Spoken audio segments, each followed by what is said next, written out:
The crystal glass shattered against the marble floor 3 inches from Serafina Vale's shoes. "Get out," the woman in the silver dress snapped. "I didn't come here to be insulted by a servant." Serafina looked at the broken glass, then at the expensive champagne spreading beneath the wheelchair of the most feared man in Belladonna Bay. Dante Valeri had not moved. He sat perfectly still, one hand resting on the arm of his chair, his dark eyes fixed on the woman he had been expected to marry. Beside him, his mother watched with the silent satisfaction of someone who had arranged the entire evening. Serafina bent to collect the larger pieces. "I'll replace your drink, ma'am." "You'll replace my dress," Vivian Orsini said. "Do you know what this cost?" "The champagne never touched your dress." The dining room went silent. Vivian's painted lips parted. "What did you say?" Serafina rose slowly. Her black uniform was plain, her hands roughened by years of honest work, but there was no fear in her posture. "I said the champagne didn't touch your dress.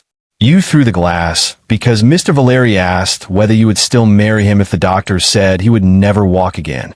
Dante's gaze sharpened. Vivian stepped closer. "You should remember your position." "I remember it every day." "Then behave like a maid." Serafina looked down at Dante. His expression revealed nothing, but she had served him long enough to recognize the strain in his jaw. "My position," she said quietly, "doesn't require me to stand here while a guest humiliates the man whose house she hopes to own." Dante's mother rose from her chair. "Serafina, that is enough." "No," Dante said. It was the first word he had spoken since Vivian threw the glass. Everyone turned toward him. He looked at Serafina. "Finish what you were saying." She hesitated. Dante Valeri was not merely a billionaire with luxury hotels, shipping terminals, and private estates across Europe. In the shadows, he controlled the Valeri organization, a disciplined criminal empire feared by corrupt politicians, rival families, and men who vanished after betraying him. Speaking honestly to him could be dangerous. But Serafina had never learned how to kneel before cruelty. "She doesn't love you," she said. "She loves the doors your surname can open." Vivian slapped her.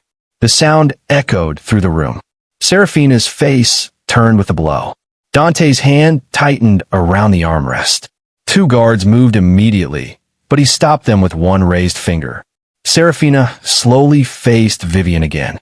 A red mark appeared across her cheek. "Are you going to dismiss her?" Vivian demanded. Dante stared at her for a long moment. Then he pressed a button on his wheelchair and rolled backward from the table. "No," he said. "I'm going to dismiss you." Vivian laughed uncertainly. "Dante, don't be ridiculous. The engagement negotiations are over. You cannot be serious. I asked whether you would stay if I never walked again. You told me you would devote your life to me." His voice remained calm, which made it more frightening. 3 minutes later, you struck a woman for defending me. She is nobody. Dante's eyes turned cold. That answer is why you will never become a Valeri.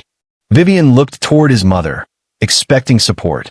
Lucetta Valeri's face had hardened, but not against Vivian. "You should leave," she said. Vivian snatched her purse from the table. "You'll regret this.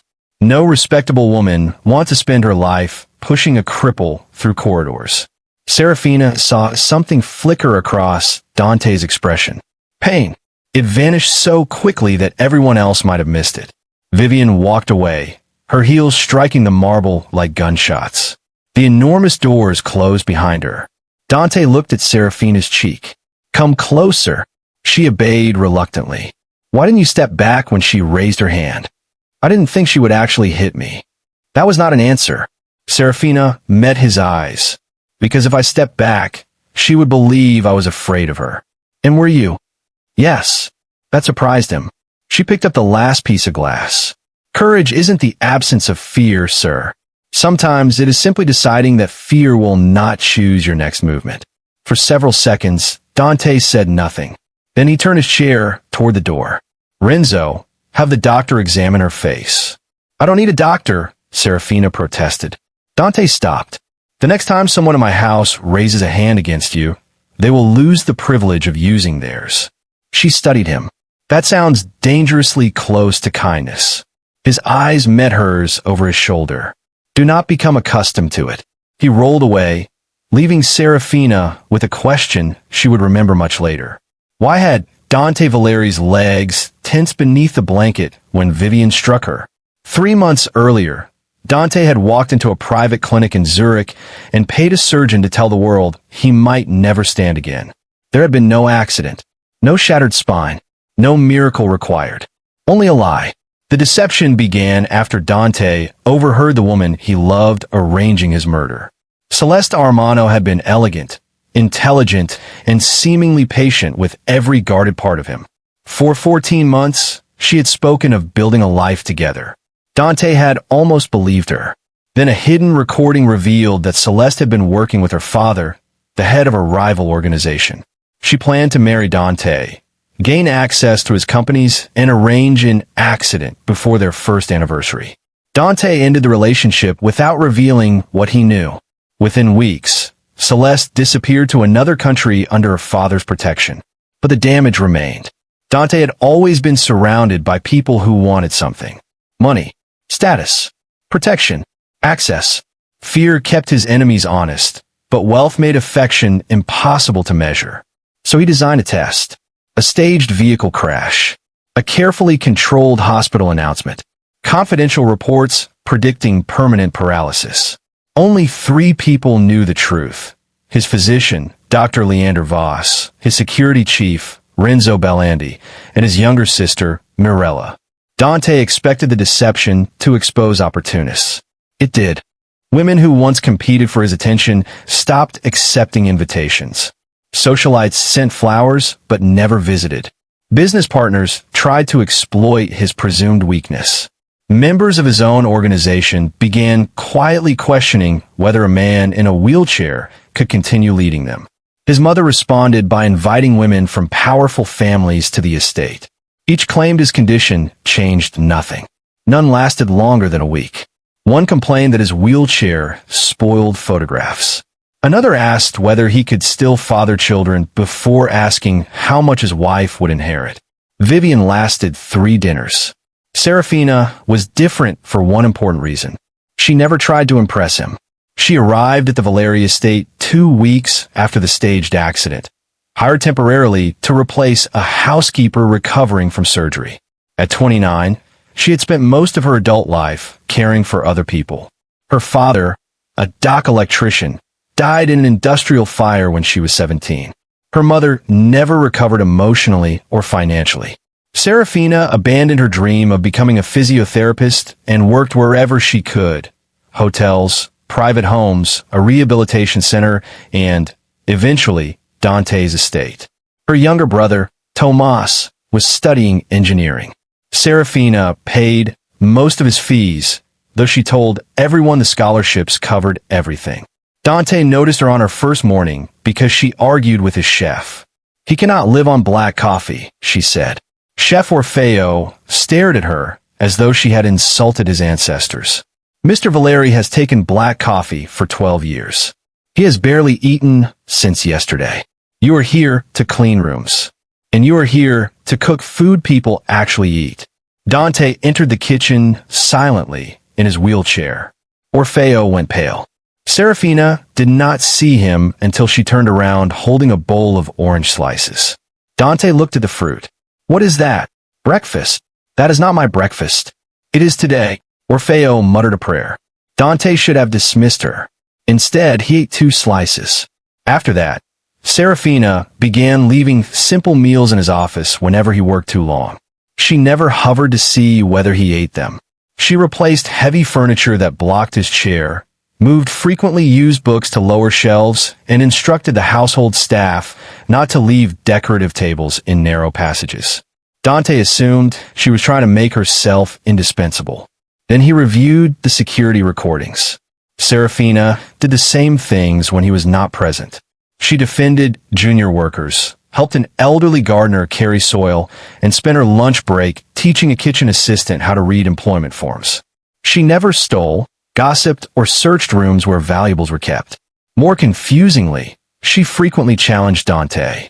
She refused to let servants speak to him like a child. When one attendant attempted to cut his food, Serafina removed the knife from the man's hand. "His legs are injured. not his dignity. When Dante deliberately dropped a book to see whether she would rush to retrieve it, she glanced at the floor. You dropped something? I am aware. Good. She walked away. He found himself almost smiling. What began as observation became fascination. Fascination became the first dangerous hope he had permitted himself since Celeste's betrayal. But Dante continued the test because trust, once destroyed, did not return simply because a woman brought him orange slices. The morning after Vivian struck her, Serafina entered the library and found Dante facing the windows. The storm beyond the glass had turned the sea gray. A fire burned in the stone fireplace, but he sat too far away to feel its warmth. You requested me. He turned his chair. The mark on her cheek had faded. I owe you an apology. For what? For allowing a guest to believe she could mistreat someone under my roof. You ended your engagement negotiations. That seemed clear enough. That was not an engagement. It looked like one from where I was standing. My mother was exploring an alliance. With wine, diamonds, and a discussion about grandchildren. Dante almost smiled. You have opinions about everything. Only the things I notice. That must be exhausting. Mostly for other people. He gestured toward the chair opposite him. Serafina sat. Why did you defend me? He asked. She considered the question. Would you have preferred silence? I prefer truth. No, you prefer control. Truth is merely useful when it obeys you. His eyes narrowed. She should have been frightened. Instead, she leaned back and waited. Dante turned toward the storm. Most people would say, I did not need defending. Most people confuse power with invulnerability. And you don't. My mother was the strongest person I knew until grief destroyed her. Strength does not prevent pain. Her voice changed when she mentioned her mother. Dante noticed. Is she alive? Yes. She lives in San Aurelio with my brother. Why don't you? Because rent, food, and university fees do not accept love as payment. You gave up your own education. Serafina became still. You investigated me. I investigate everyone who enters this house. I suppose I should be grateful you haven't asked about the library fine I received at 19. It was 4 francs. Her mouth fell open. Dante's quiet laugh surprised them both. It was brief and rough, as if the sound had not been used for years. Serafina smiled. For one reckless second, he forgot the wheelchair, the test, and the cameras. He was simply a man in a warm library looking at a woman who did not fear his silences. Then she stood. Was there anything else? Yes. You're no longer responsible for cleaning the East Wing. Am I being punished? You will assist me directly. Her smile disappeared. Why? Because you understand accessibility. You worked in rehabilitation. For 8 months. You also tell me the truth. That sounds like a terrible qualification for employment in this house. It is rarer than you imagine. She studied him carefully. What would I be doing? Managing my personal schedule, coordinating with medical staff, and helping modify the estate. I'm not a trained nurse. I do not need one. Then why me? Because you're the first person whose presence makes this chair feel less like a prison, he thought. Because I asked. Serafina folded her arms. That may work on armed men, but it is not a proper job description. By the time she left the library, she had negotiated twice her salary, 1 free weekend each month, and a written promise that she would not be expected to bathe him. Dante watched the door close behind her. Renzo emerged from the adjoining room. You look pleased, he said. Leave. She negotiated with you. Renzo. She also made you laugh. Dante turned his chair slowly. His security chief raised both hands and retreated. Working beside, Dante changed Serafina's understanding of him. The world described him as cold because it never saw the things he did privately. He paid the medical expenses of guards injured protecting his family. He maintained a scholarship for the children of dock workers killed in industrial accidents. He remembered the names of every employee's spouse and child, though he pretended not to care about birthdays. But she also saw the darkness. Dante kept files on rivals and traitors. Men arrived after midnight with blood on their cuffs and left with orders that were never discussed in daylight. His businesses included legitimate shipping, hotels, and construction, but power flowed beneath them like an underground river. One evening, Serafina entered his office while he was questioning a man who had sold information about a Valeri warehouse. The trader trembled before Dante's desk. "You endangered 32 workers," Dante said. "6 of them have children. I needed money. You were paid enough. My wife is sick." Serafina paused near the door. Dante noticed her, but did not dismiss her. "What illness?" he asked. The man faltered. Renzo placed a folder on the desk. "His wife is healthy. He owes money at the casino reel." Dante's face hardened. The trader dropped to his knees. "Please." Dante looked at Serafina. Perhaps it was another test. Perhaps he wanted to see whether she would beg for a dishonest man simply to prove she was compassionate. She did not. "He endangered innocent people," she said. "But if you kill him, fear is all anyone will learn. What would you teach them? That betrayal has consequences, but truth still matters." Dante studied her before turning to Renzo. "Take everything he bought with our money. Send him out of Belladonna Bay. If he returns, the mercy ends." The man sobbed with relief. After the guards removed him, Dante poured himself a drink. "Do you believe I spared him because of you?" "No. You should." She shook her head. "I only reminded you of the man you had already decided to be." Dante stared into his glass. Celeste had loved the violence attached to his name. Vivian had admired his wealth. Other women treated his wheelchair like a tragedy they were noble enough to tolerate. Serafina did none of those things. She saw every contradiction in him and refused to simplify him into either monster or victim. That frightened him more than desire. Their bond grew through ordinary moments neither of them planned. She began taking him through the gardens at dusk because he slept better afterward. He taught her chess, only to discover that she hated losing and accused him of inventing rules. During a power outage, they ate cold pastries in the kitchen while the staff searched for candles. When she learned that Dante had not entered the estate's music room since his father died, she opened its curtains but asked no questions. Days later, he told her the truth. "My father taught me the violin in that room." Was he patient? No. "Now I understand you." He looked offended. She laughed. Dante told her how his father was assassinated during peace negotiations and how leadership fell to him at 26. Serafina told him how her father died because a shipping company ignored safety warnings to avoid delaying a profitable cargo. "Which company?" Dante asked. "It no longer exists." "What was its name?" Marrowgate Freight. He knew it. Marrowgate had belonged to an ally of his father. That night, Dante opened records sealed for 12 years. He discovered that the fire had not been an accident. Marrowgate executives knew faulty electrical systems threatened the dock, but they bribed inspectors and ordered employees to continue working. 4 men died. One was Serafina's father.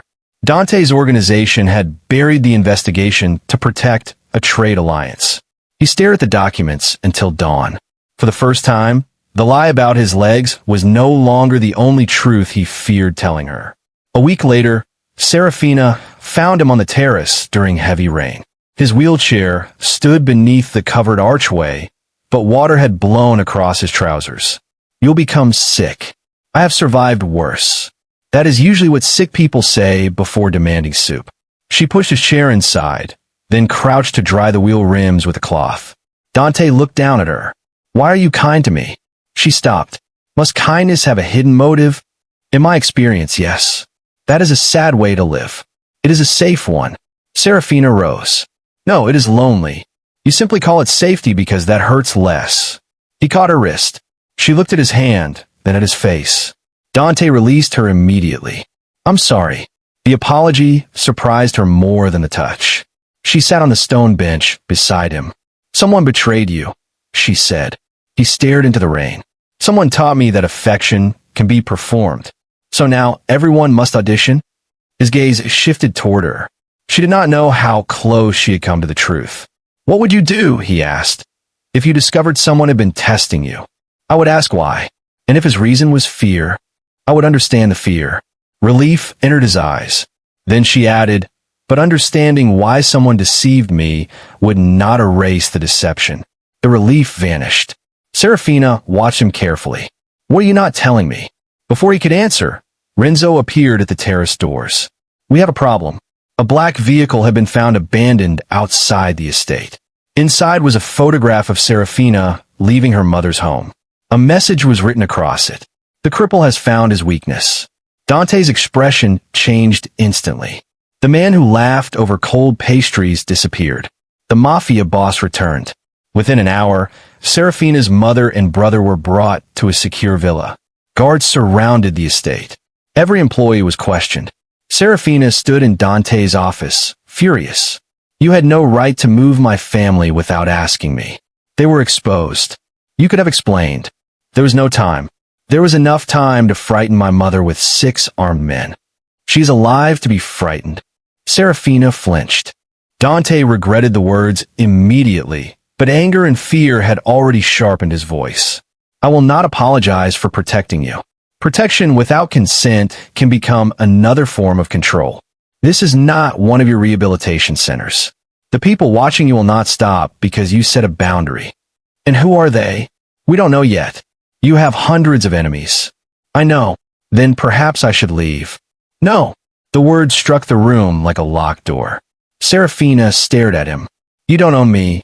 Dante's hands curled around the armrests. "I'm trying to keep you alive. And I'm trying to remain a person while you do it." She walked toward the door. "Serafina." She stopped but did not turn. His voice lowered. "If something happened to you because of me..." For once, the feared Dante Valeri could not finish a sentence. Her anger softened, but it did not disappear. "I will stay until the threat is identified," she said. "But my decisions remain mine." He nodded. "And no one moves my family again without speaking to me." "Agreed." She faced him. "One more thing. Stop using fear as permission to treat people like pieces on your chessboard." Then she left. Renzo waited until the door closed. "You should tell her." "About which lie?" "All of them." Dante looked toward the photograph on his desk. "First, find who took this." The answer arrived from an unexpected place. Tomas disappeared. Serafina's brother left the secure villa through a service entrance after receiving a message from an unknown number. Security footage showed him entering a taxi voluntarily. Hours later, Serafina received a video. Tomas sat in a dim warehouse, his hands tied to a chair. Behind him stood Celeste Armano. Dante recognized her immediately. Serafina did not. Celeste smiled into the camera. "Bring Dante Valeri to Pier 17 before midnight. No guards. No weapons. If his chair is fitted with a tracking device, your brother will be delivered to you one piece at a time." The video ended. Serafina looked at Dante. "Who is she?" "Someone I once trusted." "Is she the woman who betrayed you?" "Yes." "What does she want?" "Control of the eastern shipping route." "And revenge." Serafina paced across the office. "We contact the police. Half the harbor police are paid by her father." "Then what do we do?" Dante turned to Renzo. "Prepare the decoy convoy." Celeste anticipated the decoy. Before Renzo could leave, a second message arrived containing a live image of Tomas and a warning that snipers were watching every exit from the Valeri estate. "You cannot go," Serafina said. "I will. You can't even defend yourself." The words landed harder than she intended. Dante looked down at his motionless legs. Guilt burned through him. This was the moment to tell her. But if he revealed the truth, every expression she had given him would change. The affection growing between them would be poisoned by the realization that he had watched her push his chair, modify his home, and protect his dignity while he secretly studied her sincerity. Still, her brother's life mattered more than his fear. Dante lifted his eyes. "Lock the doors," he told Renzo. Renzo hesitated, then obeyed. Serafina stared between them. Dante placed both hands on the wheelchair. "What are you doing?" He pushed himself upward. His legs shook slightly from months of deliberately limited movement, but they held. Serafina stopped breathing. Dante stood before her. No braces. No support. No miracle. He took one slow step, then another. Her face emptied of every emotion. "You can walk." Dante had imagined this moment dozens of times. In none of those imaginings did her silence feel worse than hatred. The accident was staged. "How long?" 3 months. "You could walk from the beginning?" "Yes." She stepped away from him. Every memory rearranged itself inside her. Every door she had widened. Every meal carried to his desk. Every walk through the garden. Every time she had defended him against pity. You were testing me. Dante said nothing. Her eyes filled, but she refused to let the tears fall. That was why you hired me as your assistant. At first, I was observing everyone. At first, then you became important to me. Important? She gave a broken laugh. Was I passing your test? It stopped being a test. When? I don't know. That is convenient. Serafina, did you ever need me? Yes. For what? Entertainment. For everything except walking. The honesty hurt them both. She struck him across the face. Renzo looked away. Dante did not move. I trusted you, she whispered. I know. No, you don't. You know how betrayal feels when it happens to you. Somehow, you decided that gave you permission to do it to someone else. He accepted every word. My brother's being held because your former lover believes I matter to you. Was that part of the test too? No. If Tomas dies, I will never forgive you. If Tomas dies, neither will I. She wiped her eyes. Do not make this about your pain. Dante nodded once. She looked at his legs as though they belonged to a stranger. Bring my brother home. If you have followed Serafina to this devastating moment, subscribe, because the choice she made at Pier 17 would expose a secret even Dante had failed to uncover. They left the estate in Dante's armored vehicle 40 minutes before midnight. Celeste demanded that Dante come alone, but Serafina refused to remain behind. He is my brother. It is a trap, Dante said. Of course it is. You're not trained for this. And you're not making another decision for me. Dante looked at Renzo, who gave a nearly invisible nod. A tracking team followed at a distance, using fishing vessels rather than vehicles. During the drive, Serafina sat as far from Dante as possible. He wore a black coat and moved with the controlled balance of a man recovering strength. His pistol remained concealed at his back. Why pretend in public? She asked without looking at him. I wanted to know who would remain if I appeared weak. And what did you learn? That almost everyone around me was waiting to profit from my fall. That does not justify what you did. No. She finally looked at him. He did not defend himself. Somehow, that made her angrier. Why didn't you tell me when we were on the terrace? I was afraid. The great Dante Valeri? Yes. Of me. Of the way you would look at me afterward. She turned toward the window. You should have feared becoming the man who deserved that look. Pier 17 had been abandoned since a fire damaged its warehouses years earlier.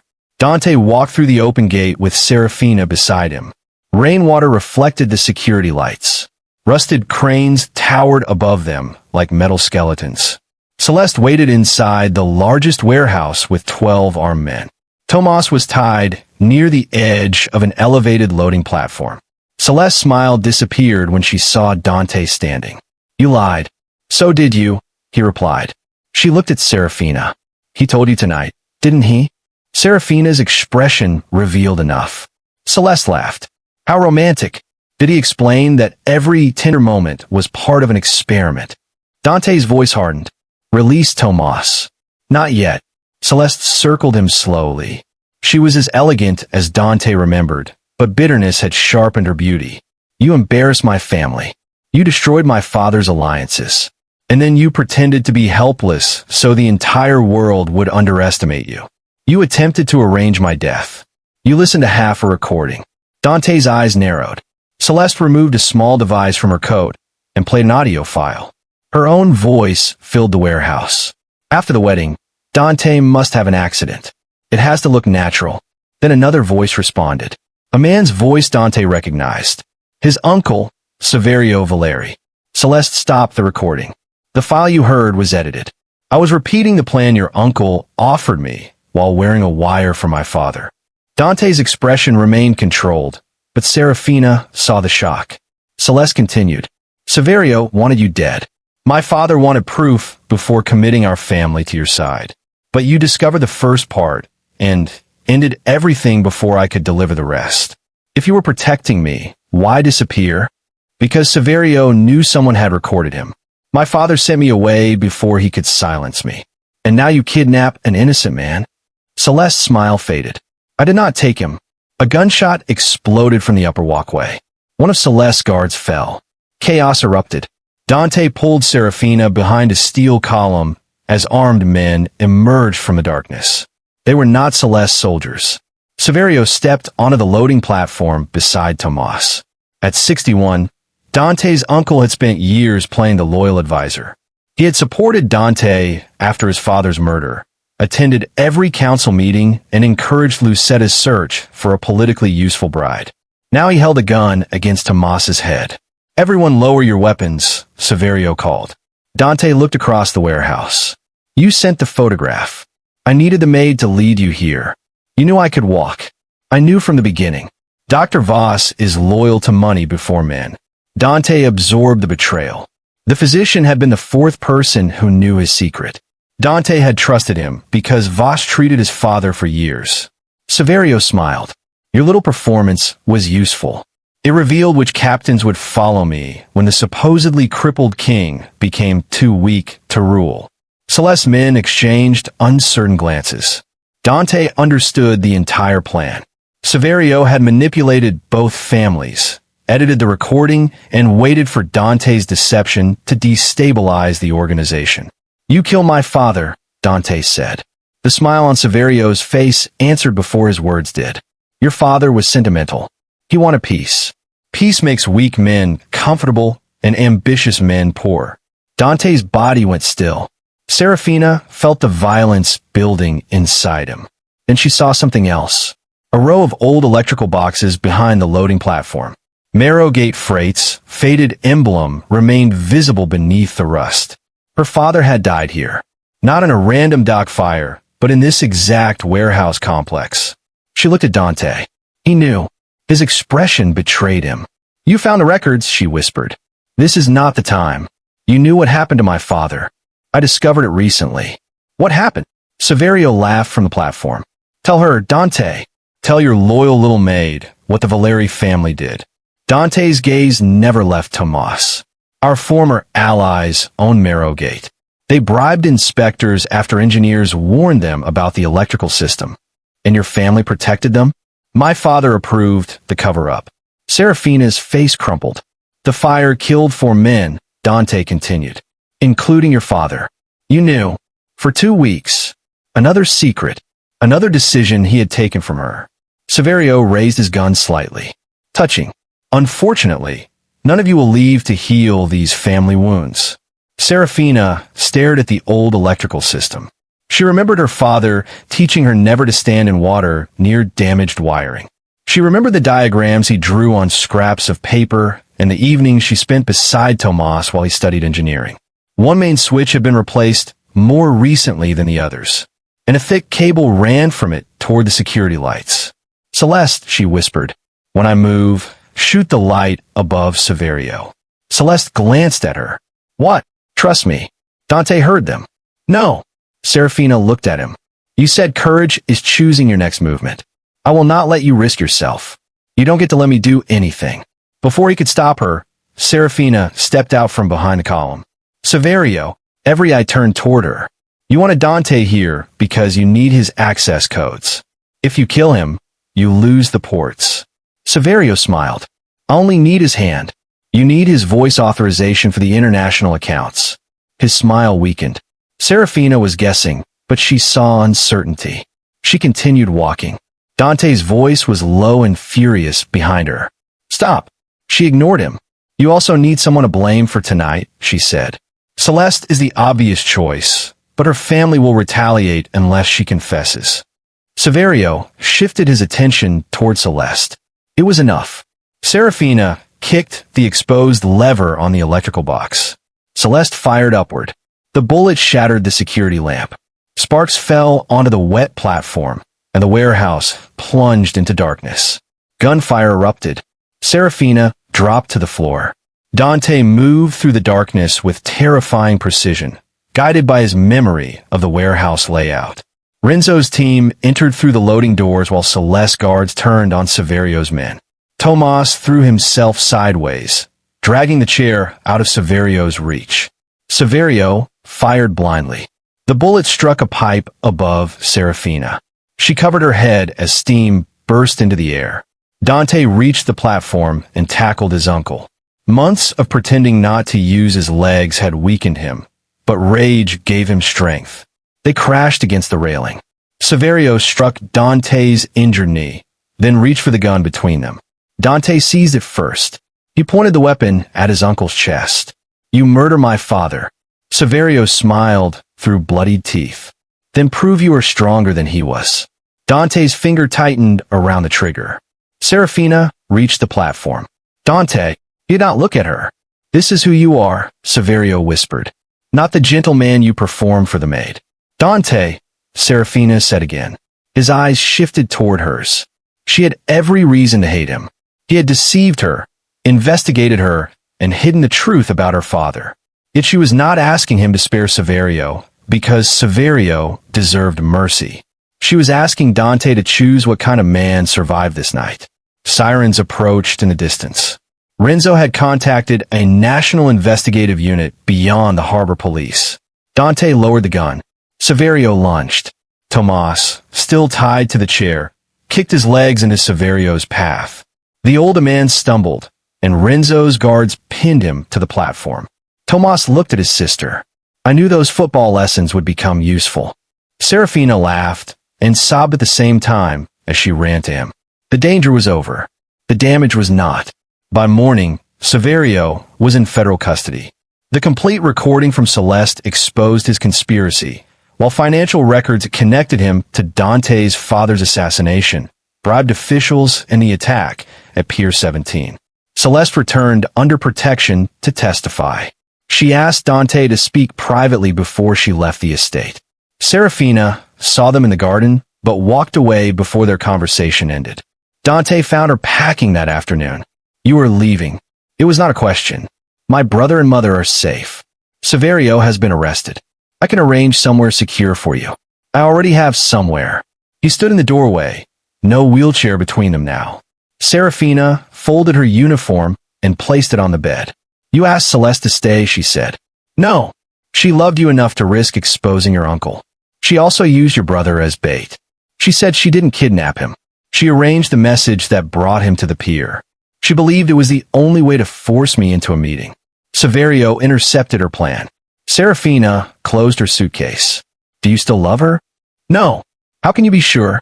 "Because what I felt for Celeste was based on the man I believed she needed me to be. With you, I wanted to be known." Her eyes filled with pain. "But you didn't allow me to know you." Dante had no answer. "You showed me your wounds," she continued, "but only the ones that made me sympathetic. You hid every truth that might make me leave. I thought I could tell you when I was certain." "Certain of what?" "That you loved me." She stared at him. Dante's voice broke. "I wanted one thing in my life that was not purchased, negotiated, or frightened into loyalty. And you thought deception would give you something true?" "No," he swallowed. "I understand that now." Serafina lifted her suitcase. "I love you, Dante." Hope rose in his face before she finished. "But I do not trust you." The words devastated him. She walked past him and left the estate. Dante did not stop her. Love without freedom was only another prison, and he had already kept her inside too many. For the first time in his life, he allowed someone he loved to walk away. The following months changed Belladonna Bay. Dante publicly released the Marrowgate records, including documents implicating his late father and the Valeri organization. Families of the 4 dead workers received compensation, but he understood that money could not repair 12 years of silence. He testified before a maritime commission and surrendered corrupt company officials who had remained under Valeri protection. Several of his captains called it weakness. Dante removed them. Others warned that transparency would damage the empire. "Then we will build something that can survive the truth," he said. He dissolved the most destructive operations under his control and transformed the docks into regulated companies. The Valeri name remained powerful, but fear was no longer its only foundation. He also stopped pretending to be physically disabled. Reporters called his deception manipulative. Disability advocates criticized the performance, and rightly so. Dante released a statement accepting responsibility without offering Celeste's betrayal as an excuse. Serafina watched the interview from her mother's small living room. For once, he did not control the questions. He did not blame anyone. He simply told the truth. She returned to her education with money from the compensation fund, but refused special treatment. Because she had prior rehabilitation experience, the university allowed her to complete an accelerated entrance program. Tomas graduated the following year and joined a maritime safety engineering firm. Their mother began smiling again. Dante never called Serafina directly. He sent no diamonds, cars, or dramatic declarations. Instead, once every month, she received a single handwritten letter. The first contained only 2 sentences. I spent my life believing power meant never giving anyone the chance to hurt me. You taught me that refusing to be vulnerable does not prevent betrayal. Sometimes it creates it. The second described a therapy session. The third apologized for using disability as a test and explained the changes he was funding at the estate after consulting real wheelchair users. The fourth contained no apology at all. It told her that Orfeo still complained about orange slices and that Morella had defeated Renzo at chess by cheating. Serafina laughed when she read it. She did not reply. Not until the 12th letter. Meet me at Pier 17 on Saturday morning. Come alone. No guards. No tests. Dante arrived before sunrise. The burned warehouse had been demolished. In its place stood the foundation of a maritime safety and rehabilitation center for workers injured on the docks. A bronze sign near the entrance carried 4 names. One belonged to Serafina's father. Dante waited beside it, his posture straight, but his expression uncertain. No wheelchair, she said as she approached. No lies. That must feel unfamiliar. Terrifying. She stopped in front of him. Why build this? Because compensation pays for what happened. Prevention changes what happens next. And the rehabilitation center? That was Morella's suggestion. Serafina raised an eyebrow. It was mine, he admitted. I was attempting humility. You need more practice. I've been told. They stood silently as sunlight spread across the harbor. I read your letters, she said. I know. You didn't know. I hope. She looked at the 4 names. I cannot forgive everything at once. I'm not asking you to. I may question you when you're telling the truth. You should. I won't work for you again. I would never survive the salary negotiations. A reluctant smile touched her lips. Dante stepped closer, but left enough space for her to move away. I don't want to be rewarded because I changed, he said. Changing was the minimum required after what I did. But if there is any possibility that I could earn a place in your life, not purchase it, not demand it, earn it, I would like to try. Serafina searched his face.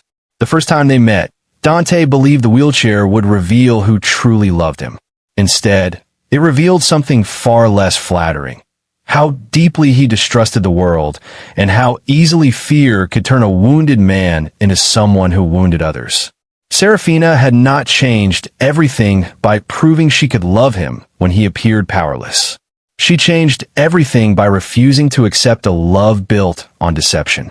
Coffee, she said. Dante blinked. What? You may buy me coffee. Today, if you are available. I own the building. That wasn't my question. He smiled. The unguarded smile she had first seen over candlelight and cold pastries. Yes, Serafina. I am available. They did not marry the following week or pretend the past no longer mattered. They began with coffee, then walks through public gardens where Dante had nowhere to hide. Difficult conversations followed. So did disagreements, counseling, and long silences in which he learned not to manipulate her into staying. Trust returned slowly because this time it was not tested. It was practiced. 2 years later, Serafina became director of the Pier 17 Rehabilitation Center. The facility served dockworkers regardless of which company employed them, and its safety division was led by Tomas. Dante remained a powerful man. He was still strategic, intimidating, and ruthless when genuine danger threatened the people under his protection. But he no longer mistook fear for loyalty or secrecy for strength. On the anniversary of the center's opening, he took Serafina into the music room at the estate. The curtains were open now, and morning sunlight stretched across the polished floor. A violin rested on the piano. I have something to ask you, he said. If this is another test, I'm leaving with the violin. No test. He took a ring from his pocket, but did not kneel. Serafina had once told him that public performances made honest answers harder, so there were no guests, cameras, or waiting musicians. Only them. I cannot promise never to be afraid, he said, but I promise fear will never again decide what truth you deserve. Will you build a life with me? Serafina looked at the man who had once pretended he could not stand because he was terrified no one would stay. Then she took the ring from his hand. Yes, she said, but I am choosing the wedding menu. Dante frowned. Orfeo will object. Then you may remind him who owns the building. Her laughter filled the room where grief had lived for years. Dante wrapped his arms around her, but only after she stepped toward him first. And that was how Serafina knew he had truly changed. Not because he could stand, not because he built a center, exposed his family's crimes, or wrote 12 honest letters. He had changed because he finally understood that true love was never discovered by taking away another person's choices. It was found when both people were free to leave and chose with open eyes to remain. If Dante's journey moved you, subscribe to the channel for more powerful stories of love, betrayal, and redemption. And tell us in the comments, which moment affected you most? Serafina confronting Vivian, discovering Dante could walk, saving Tomas at Pier 17, or giving Dante another chance after his 12 letters.